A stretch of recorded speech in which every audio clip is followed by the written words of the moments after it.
الحمد للہ رب العالمین والصلاة والسلام علی سید الانبیاء والمرسلین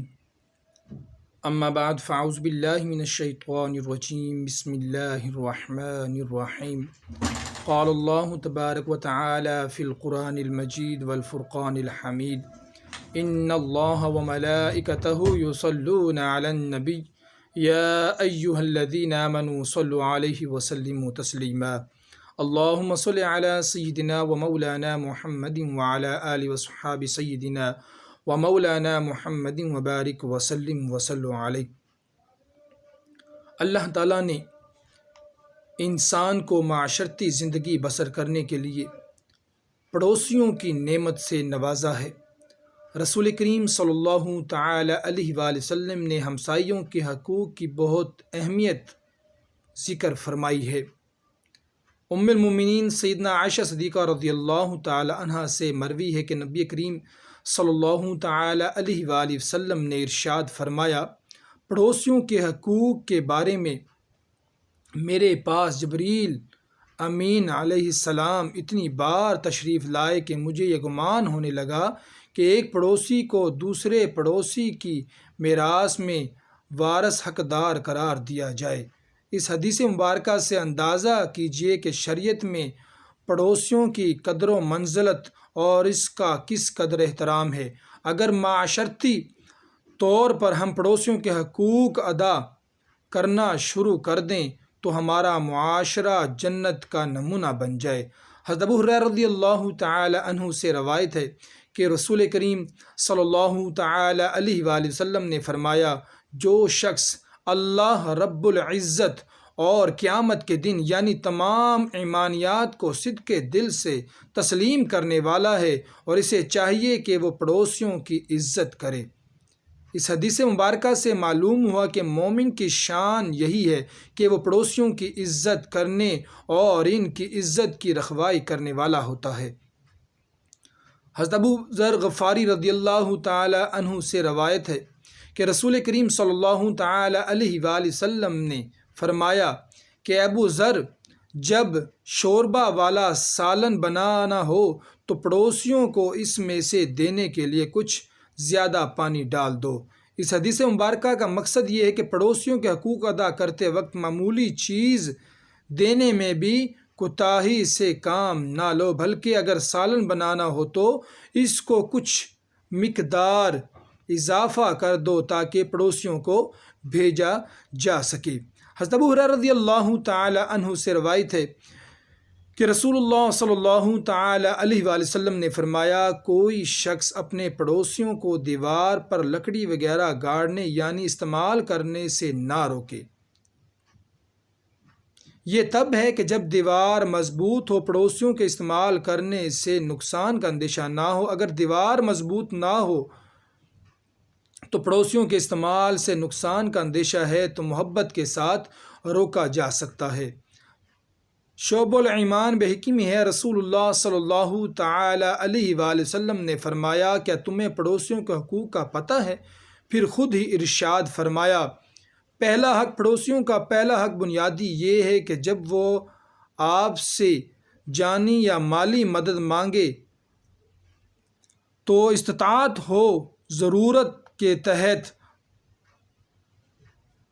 ملحوظ خاطر رکھتے ہوئے اس کی مدد کریں۔ پڑوسیوں کا دوسرا بنیادی حق یہ ہے، اگر ضرورت کے پیش نظر قرض مانگے تو انہیں قرض دیا جائے۔ یہاں بھی یہ مسئلہ یاد رکھیے، اگر پڑوسی ایسا ہو تو قرض لے کر واپس نہ کرتا ہو تو ایسے پڑوسیوں کو قرض دینے سے انکار کیا جا سکتا ہے۔ اگر پڑوسیوں کا معاملات اچھا ہو تو قرض دیا جائے، ورنہ قرض کے بجائے جب تک ہو سکے اس کے ساتھ تعاون نہ کیا جائے۔ اور تیسرا حق یہ ہے کہ جب فقراء اور محتاجی کی حالت کو پہنچ جائے تو پھر وہ مدد نہ بھی مانگے اور قرض نہ بھی مانگے، تب بھی اپنی حیثیت کے مطابق اس کی مدد کی جائے۔ چوتھا حق یہ ہے کہ اگر وہ بیمار ہو جائے تو اس کی عیادت اور بیمار پرسی کی جائے، اور اس پر موقع یہ ہے کہ کچھ پھل وغیرہ ساتھ لے جائے، کچھ رقم اسے دے دی جائے، لیکن اسے دینے کی ضروری نہ سمجھے، ہاں اس کی ضرورت کو سمجھا جائے۔ پانچواں حق یہ ہے کہ جب ان کے ہاں کوئی خوشی کا موقع آئے، مثال کے طور پر ان کے ہاں اولاد ہونا، امتحان میں پاس ہونا، روزگار مل جانا، شادی بیاہ، تو ان کو مبارکباد دینا۔ یہاں بھی یہ بات یاد رکھیے، اگر پڑوسی خوشی کے موقع پر غیر شرعی یا غیر اخلاقی پروگرام کرتا ہے تو اس میں بالکل شرکت نہ کی جائے اور نہ ہی اس موقع پر مبارکباد دی جائے، تاکہ اس کو اپنی غلطی کا احساس ہو جائے۔ چھٹا حق یہ ہے کہ جب ان کے ہاں کوئی غمی کا موقع آئے، مثال کے طور پر فوتگی ہو جائے، ان کے ہاں چوری ہو جائے، ایکسیڈنٹ ہو جائے یا کسی پر کسی چیز کا نقصان ہو جائے، تو ان کے ساتھ اظہار ہمدردی کا کرنا چاہیے۔ ساتواں حق یہ ہے کہ جب وہ فوت ہو جائے تو اس کے جنازے میں شرکت کی جائے۔ ہاں، اگر فوت ہونے والے پڑوسی کے عقائد غیر اسلامی ہو تو جنازے میں شرکت میں اجتناب کیا جائے، کیونکہ جنازہ حکم شرعی ہے، رسم نہیں۔ آٹھواں حق پڑوسیوں کا یہ ہے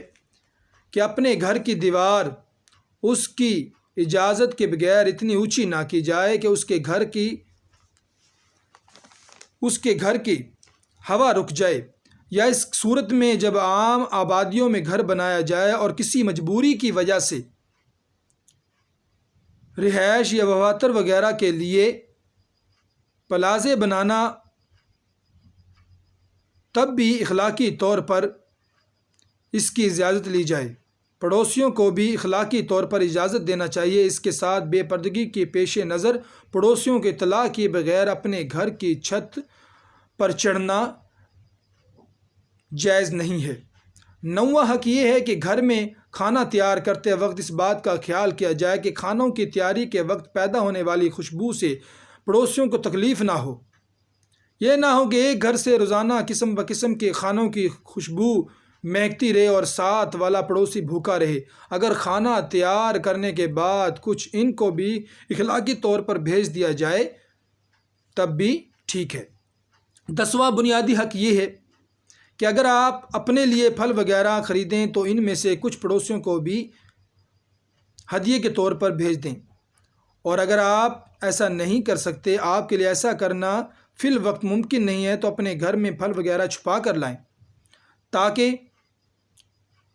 پڑوسی دیکھ کر دکھ بھری آنکھیں نہ بھریں اور اپنے بچوں کو پھل دے کر باہر نہ بھیجیں، کیونکہ اس وجہ سے پڑوسیوں اور ان کے بچوں کو رنج و ملال اور غربت کا احساس ہوگا۔ پڑوسیوں کو تکلیف دینے کے انجام۔ حضرت ابو ہریرہ رضی اللہ تعالی عنہ سے روایت ہے کہ رسول اللہ صلی اللہ تعالی علیہ وآلہ وسلم نے ارشاد فرمایا، پڑوسیوں کو تکلیف دینے والا شخص جنت میں داخل نہیں ہو سکتا۔